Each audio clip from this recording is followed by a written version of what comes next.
Good morning, everyone. We're going to begin with Angels We've Heard on High, number 231. Please stand.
Thank you. It's so lovely to hear the choir.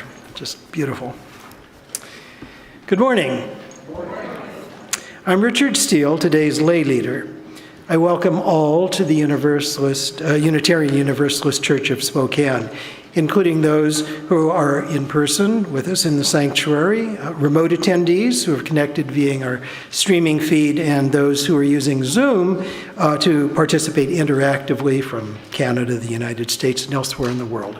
We welcome you all. Today we have a guest speaker, the current president of the Spokane Veterans for Peace, Rusty Nelson. Rusty is a war baby, born in Georgia while his father was serving as a Navy chaplain in the Pacific during World War II. He grew up in the Bible Belt, Georgia, Florida, and Arkansas, and graduated in 1966 from Presbyterian College in South Carolina with a degree in English. He entered the Army with an ROTC commission and served in Vietnam. It was in the early 70s, while driving around Croatia with his brother, that he met his future wife, Nancy, who was one of 3 hitchhikers in need of a ride. I like that part of it. It's kind of serendipity meets karma. In 1981, he and Nancy moved from Minneapolis to Spokane, where they joined the Mennonite Church, one of the traditional peace churches. Until 2009, Rusty was director of the Peace and Justice Action League, PJALS, here in Spokane. Issues that Rusty and Nancy have promoted over the years, including ending apartheid in South Africa, that was successful, oppression in Central America, racism in the USA, the nuclear arms race, the death penalty, and war after war. They've also advocated for women's rights, a living wage, fair trade, and other forms of economic justice. Please join me today in welcoming Rusty to our pulpit.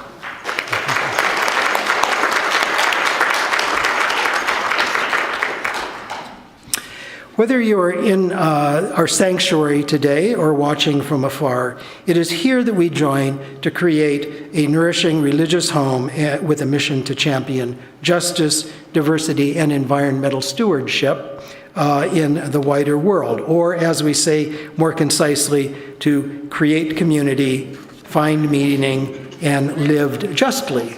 We've changed that recently. Now, I want to draw your attention also to the fact that on December 24th, we will be having a Cosmic Advent service for those who will be around and are interested in that. Now, please take a few minutes to greet one another.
We turn now from our informal greetings to formally begin our service by lighting our chalice, the symbol of Unitarian Universalism, of our unity and solidarity, of our openness and inclusion, of our community and individuality. May this small flame be an offering of warmth to those who are cold and alone, and a light to those in darkness. May it be a flame that ignites justice in our world, and a beacon of hope to those in need. and may it reflect at least a spark of truth wherever truth has been found, and cast a healthy shadow of doubt where it has been found. So, for our opening reflection in this time of many conflicts, I offer a passage from the 1928 classic All Quiet on the Western Front by Erich Maria Remarque. That novel first explored the forms of damage that modern mass warfare here in the trenches of World War I inflicts on those caught up in it. The protagonist, a young soldier on leave from the front, reflects. I am young. I am 20 years old, yet I know nothing of life but despair, death, fear, and fatuous superficiality cast over an abyss of sorrow. I see how peoples are set against one another, and in silence, unknowingly, foolishly, obediently, innocently slay one another. I see that the keenest brains of the world invent weapons and words that make it yet more refined and enduring. And all the men of my age throughout the whole world see these things. All my generation has experienced these things with me. What would our fathers do if we suddenly stood up and came before them and proffered our account? What do they expect of us if a time ever comes when the war is over?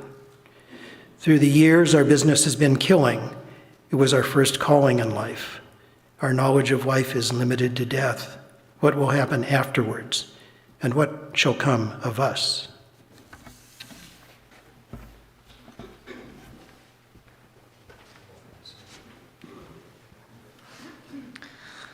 Please stand, join me for number 73.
One further announcement I wanted to make with regard to the solstice service, which is next Sunday, is that will be in the evening. It is Sunday, but there will be no morning service next Sunday. The solstice service in the evening will be the soul service in the church.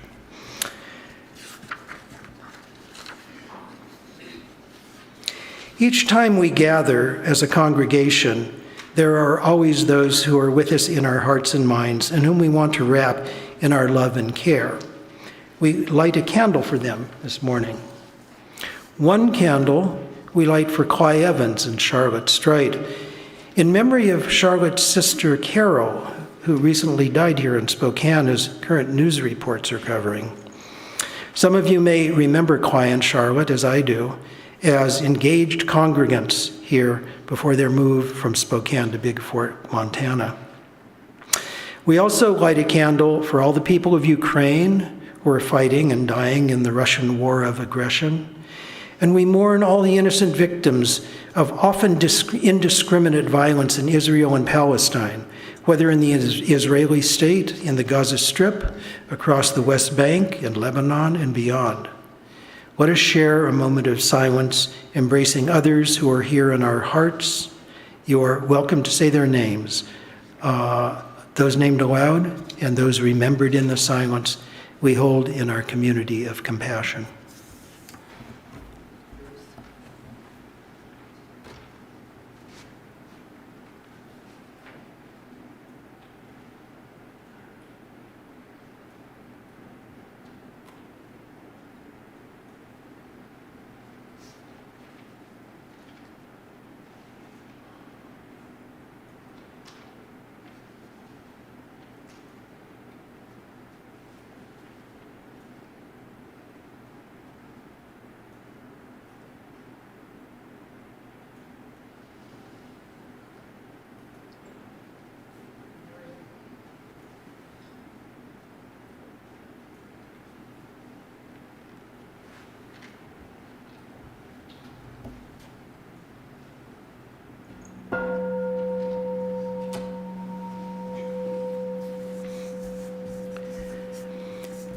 For today's offering, I just want to draw your attention to the fact that we do have a special collection, and it's for the minister's discretionary fund. And the minister's discretionary fund allows our minister to help out people who are experiencing needs that every so often come up in everyone's lives, and where some financial assistance can be helpful. So it's not a large fund, but the need is great. And if this speaks to you, there is an envelope. Please don't lick and seal the envelope. Just put your offering inside the envelope. And for those who are joining us remotely, if you wish to contribute, you can do so online, or you can go online and you can get the address for mailing and a check. Just mention in the subject line on the check that it's for the minister's discretionary fund. So we now gratefully give and receive this morning's offering, which sustains this community and its mission to the larger world.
At this time, I'd like to invite any children up for our time for all ages.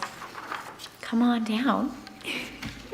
And thank you, choir, for that lovely rendition. That always reminds me of the 1980s claymation. Does anybody know that version? The little bells, and they're so goofy. I see a couple of nods. Okay. Well, today's Time for All Ages story is a children's Christmas sermon by Gary Kowalski. You never know how things will turn out. Sometimes big events have very small beginnings. A little acorn can turn into a giant oak tree, for example, but you'd never guess from looking at that acorn that it had all that potential hidden inside. Long ago, Jesus talked with people about that very idea. The people he associated with were folks like himself, farmers and fishermen and laborers who worked for a living, so he usually spoke in terms that would be familiar to them. For instance, he talked about faith being like a mustard seed, which he said was the smallest of all seeds. Well, we looked it up on Wikipedia, and a mustard seed isn't actually the smallest. An orchid has such a small seed that it's practically like a grain of dust. But the mustard seed is still pretty small, and Jesus might have chosen to talk about it because a mustard is one of those plants that's practically like a weed. One plant can produce hundreds of seeds.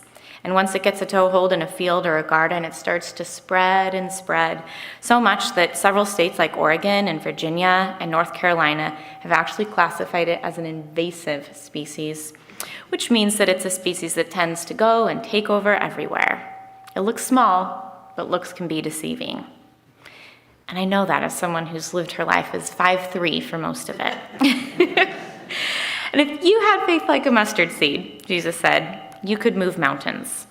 That's the way he talked, very poetically, helping people picture things in their minds. But what he meant was that if one person, just one person, had the courage to do what's right, it could sometimes change everything and even make a revolution. Reminds me a little of Rosa Parks. Have you ever heard of her? Yes. She is someone who, like many people, said to the driver of a bus, "No, I won't go to the back."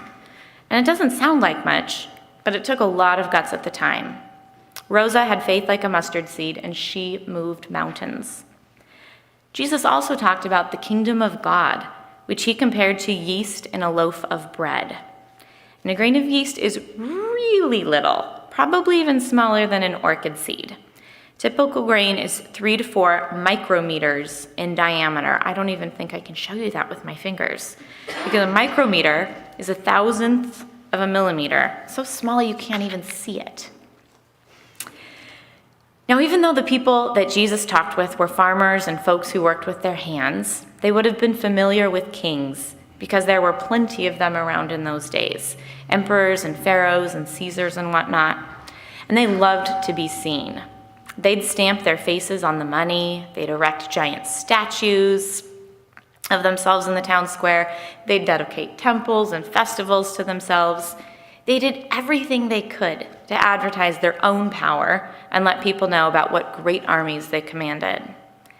But Jesus said the real force that commands the world can't be seen. It's behind the scenes, like yeast. You stir a little into some warm water and mix that up with flour. And then with a little patience, the bread starts to rise, to expand in a way that's almost unstoppable. And the people listening thought to themselves, well, we're not kings, we don't have armies, but maybe we do have some power after all. It's kind of like a baby. At least that's what the Christmas story tells us. There's nothing more tiny and nothing more helpless. But one child, even a child born into a barn, to a family that was basically homeless, without much money, can change the world for the better and alter the course of history. There's power in all of us. We have more leverage than we imagine. And even the smallest of us can make a big difference in other people's lives. That's what Jesus taught. Merry Christmas, and join me now in singing the children out to Children's Chapel. Go now in peace, go now in peace. May the spirit of love surround you everywhere, everywhere you may go.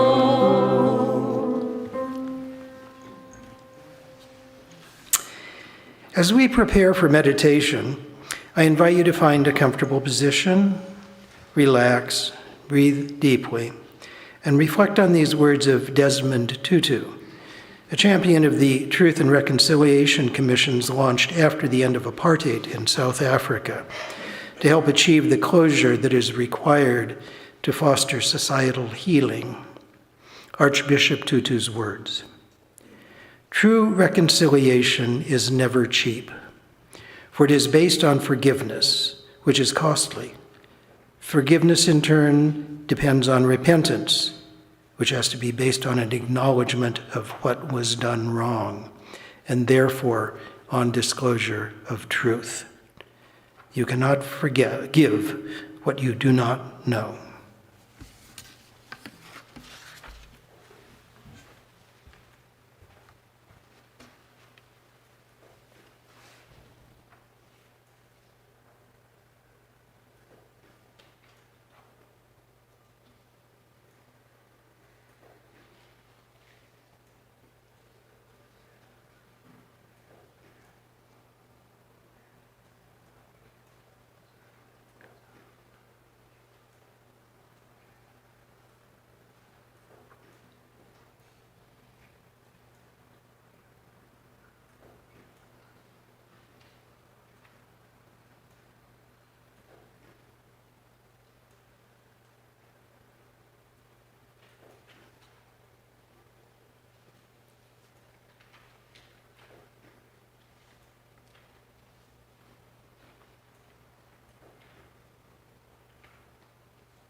Good morning.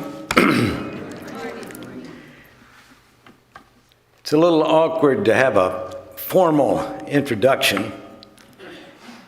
At this point in my life, it reminds me that Nancy is trying to get me to write my obituary. She doesn't want to get stuck with that in case she outlives me. That used to be a dark joke because of her terminal diagnosis about 30 years ago. Now she's operating under another terminal diagnosis and still breathing down my relatively healthy neck. I did write a poem about the obituary thing, though. I call it autobituary. It's not bad for a piece that's based on procrastination. Before I get lost in my procrastination, and speaking of obituaries, I have to mention another loss to this wonderful congregation, Wayne Atwood. And I could go into Wayne Atwood stories or other stories about people that I've known through this congregation. And storytelling is one way to get across a sermon, but it's one that I can't afford to in less than a 3 or 4 hour time block, so I won't go there. Thank you for inviting me and welcoming me. From Shalom Church and Spokane Veterans for Peace, I bring greetings of the season, and I hope the greetings will become joy and peace and blessings for you throughout the season and the year. Shalom and salam. Community peacemaker teams, a Mennonite project with a well-established Palestinian accompaniment program, asked that Christians in the United States not celebrate Christmas this year. It's a hard ask, and it's kind of like the no buying day or buy nothing day falling on the same date as the festival for what is it? The term, anyway, that was at the community building, as usual, involving Ganesh Hamal and many of those items. That just doesn't kind of fit out for most of us. The Friends of Sabeel North America asked that preachers in the U.S. preach about the Palestinian-Israel situation. Now, preaching to Unitarians seems a little strange to me. You call it a sermon. Okay, I'll call it a sermon. In our little congregation, if I do the homily or the presentation or whatever, I rarely call it a sermon. But I used to deform a quote from the book of Amos and say that I am neither a prophet nor the son of a prophet. But my father was a preacher, and I have been known to preach. At any rate, we are presented with situations in our country, in our world, our global community, that require us to take a look at our spirituality, our connection to the world, to your community of compassion, which I appreciate so much. Though I come to speak to you to testify as a Christian, I have learned to appreciate an interfaith responsibility that I think every individual has. there seems to be a concerted effort to make Hamas versus Israel a religious fight. I want you to join me in rejecting that effort. I can barely force myself to say holy war. I believe that you who honor other traditions and spiritual practices can see through this. But religious bullies on every hand are taking advantage and promoting war, the killing of human beings. And I like to say, as a veteran for peace, as a Mennonite, war is our enemy. It is the only organic enemy we have. We don't have to worry about predators the way small animals in the forest do. We have to worry about what we do to each other. And sometimes in the name of faith. It's all very much distorted. And we have this term, Zionism, that people have finally begun to recognize. And the Congress of the United States has said anti-Zionism is the same thing as anti-Semitism. Now, I don't mind if you call me anti-Zionist all day long. I'm offended if you call me anti-Semitic. Some of the wisdom of the other that I had in mind for today is regarding the conjugation of Zionism and Judaism. I have some quotes that I will try to get to, but let me give you this message from my friend Mike Hasty, who is a veteran for peace in Portland, Oregon. He went, he covers a lot of things as a retired psychologist.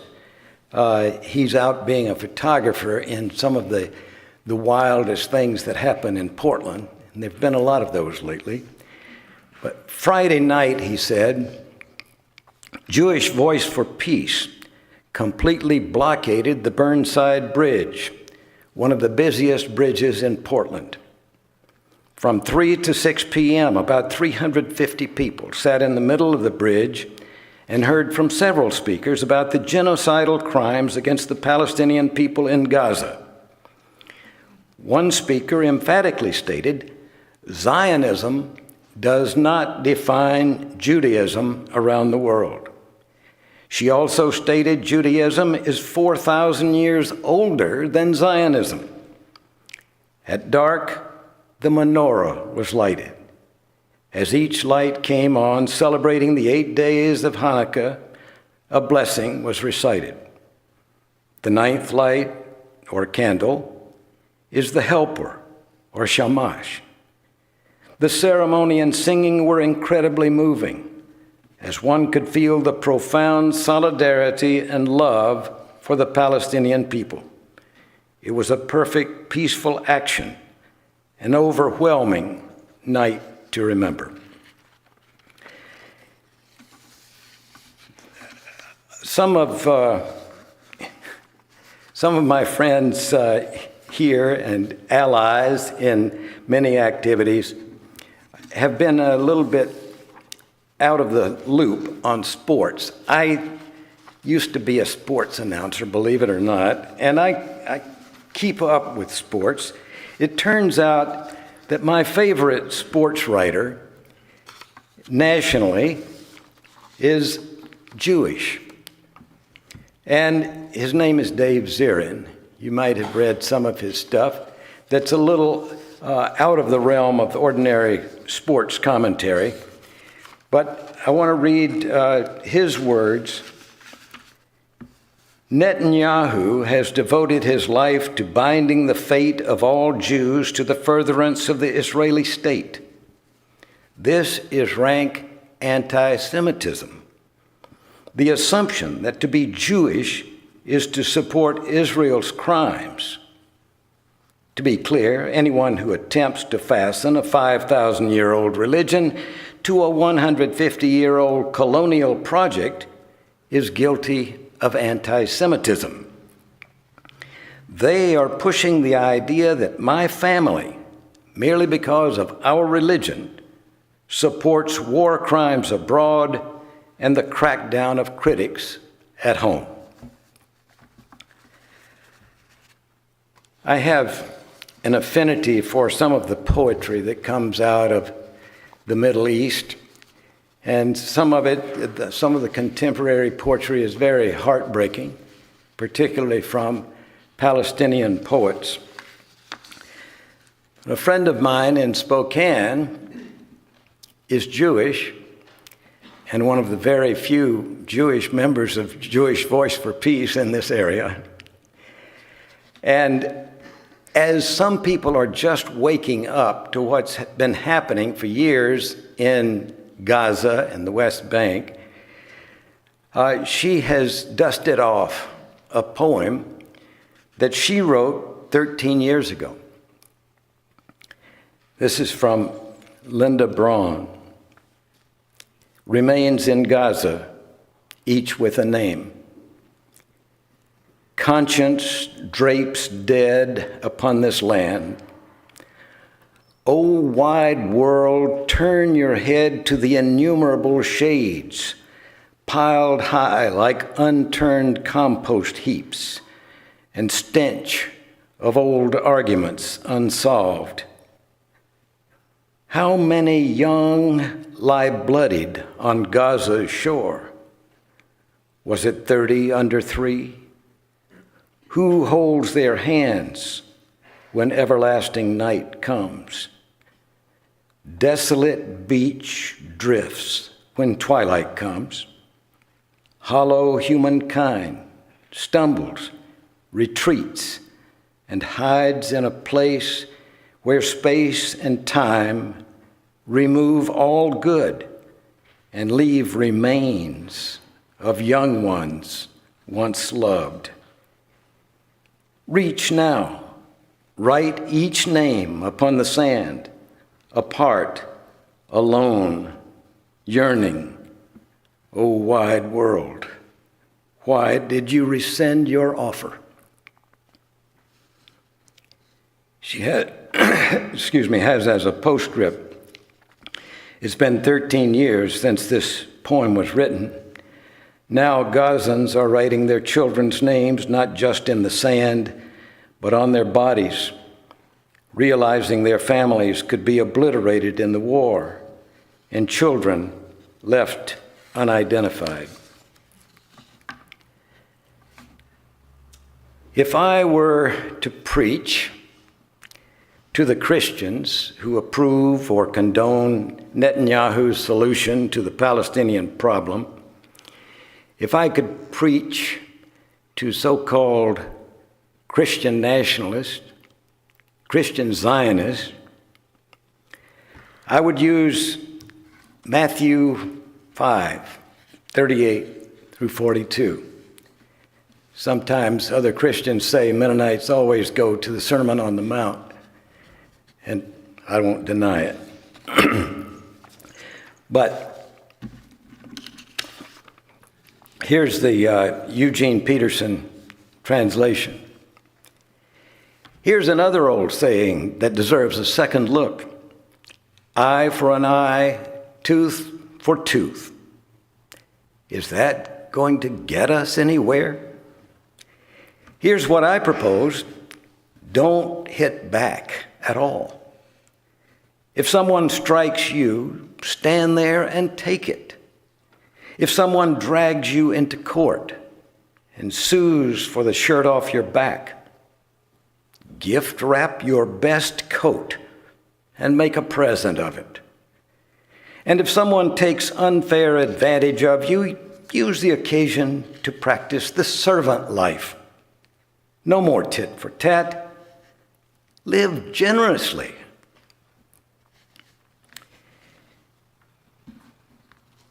We used to hear eye for an eye, tooth for a tooth when we were doing death penalty work, something that Nancy was particularly notorious for, and something that we've made a lot of strides on in this state, at least. This eye for an eye thing that, as Jesus put it, is a hard teaching for Christians. I'd heard it all my life, but when we were doing death penalty work, I learned as an activist that the original text from Exodus, the law from Exodus, was a humanitarian giant leap. It told people you can't just go out and destroy a village and kill every man, woman, and child because somebody insulted your family.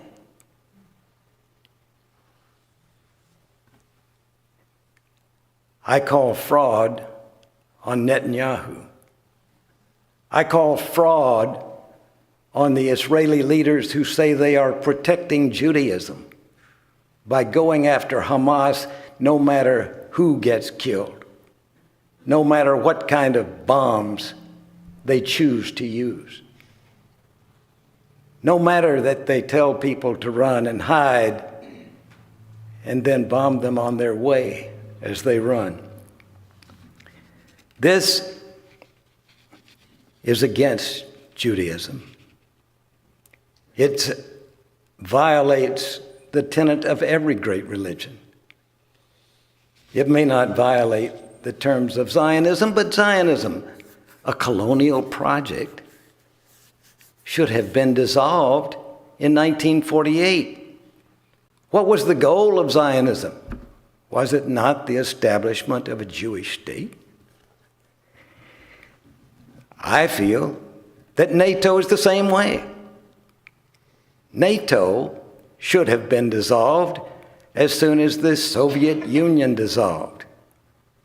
The North Atlantic countries who joined that were supposedly doing it to defend themselves against the Soviet Union. And now, NATO, Zionism are calling for more violence, more war. And they propose to represent us in that, and so I ask for you to join me in the resistance of it and in finding other ideas, other philosophies, other wisdom. There is so much to guide us that sometimes we can't tell who we are and who the other is. We're polarized on every side into Democrats and Republicans and liberals and conservatives. We get new terms like progressive to get in there to try to give us some wiggle space, but we're still continually polarized. And so the other is always suspect or always to blame. We haven't always been from different planets, even if we were poles apart. Moderates have not always been refugees from extremism. There's a quote that I found recently from a colleague of mine in Veterans for Peace. I seek the comfort of our sameness before I become distracted by our differences. It's a man named Will Covert who's been involved in a lot of high energy actions with Veterans for Peace. There's a sameness that I feel with you today, and I still am distracted by so many things. Another veteran for peace that I would call on right now, the recognition of, is a woman named Ann Wright, Colonel Ann Wright, whom I have heard speak in this space. And I don't know if any of you were here or if you would recall her visit to Spokane. But the other day, she testified before the Security Council at the United Nations. And if you want to hear the case against the United States' wholehearted support of Zionism in its worst forms, then I recommend that you find that on YouTube, because she had more time than I have. But we are pulled together so many times that it's distressing to find that we can still be pulled apart by this polarization, by differences in religions, when we have so much more in common. To develop the drop of compassion in our own heart is the only effective spiritual response to hatred and violence. That's Thich Nhat Hanh, representing another great world religion. From the Talmud, do not be daunted by the enormity of the world's grief. Do justly now. Love mercy now. Walk humbly now. And for the Palestinians, Nelson Mandela said in the 90s, we know too well that our freedom is incomplete without the freedom of the Palestinians. And that reflects things Martin Luther King said. Many of these things, to me, bring back some of the words of Martin Luther King. When I was growing up, Martin Luther King was 15 years older than I, just like Wayne Atwood was. There's so many things that we had in common. His father was a preacher in Georgia. Mine was too. But we were separated by a ridiculous social system. And it took me until his death in 1968, when I was in Vietnam, totally disregarding what he had said a year before at Riverside Church about war, about the Vietnam War. We were divided. He was the other. And then I became the other. And so we still are compelled to look to the other for wisdom. And in doing that, I think that we can build our case for peace. I feel very welcomed by the little sign out in front of your church. This church that has been so welcoming to me and some of my efforts that seemed like was tilting at windmills at times. So I thank you very much for allowing me to come and share with you and vent, preach. That's my sermon.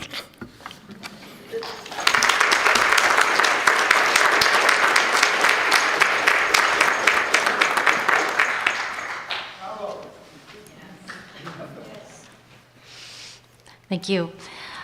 Please stand and join me for our last hymn. We're going to sing Silent Night, but with some lyrics that are in your order of service. I found some pagan lyrics for today.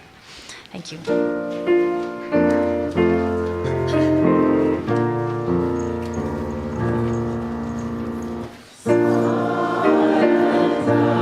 night,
For our benediction, I offer the words of Thich Nhat Hanh, Zen master, teacher, and advocate for peace activism in society.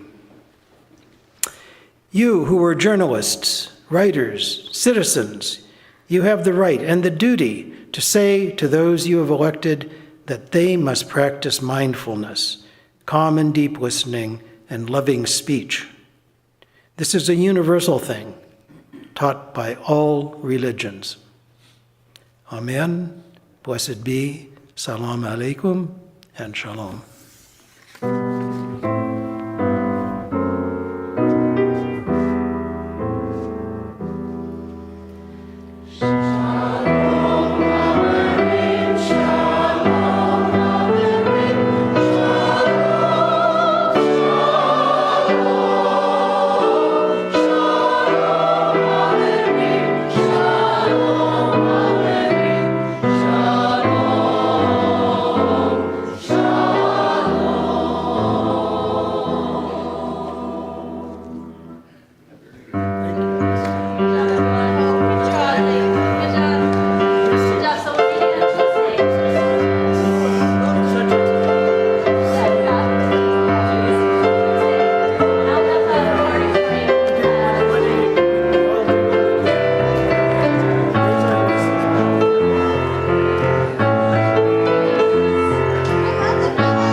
Those are yours.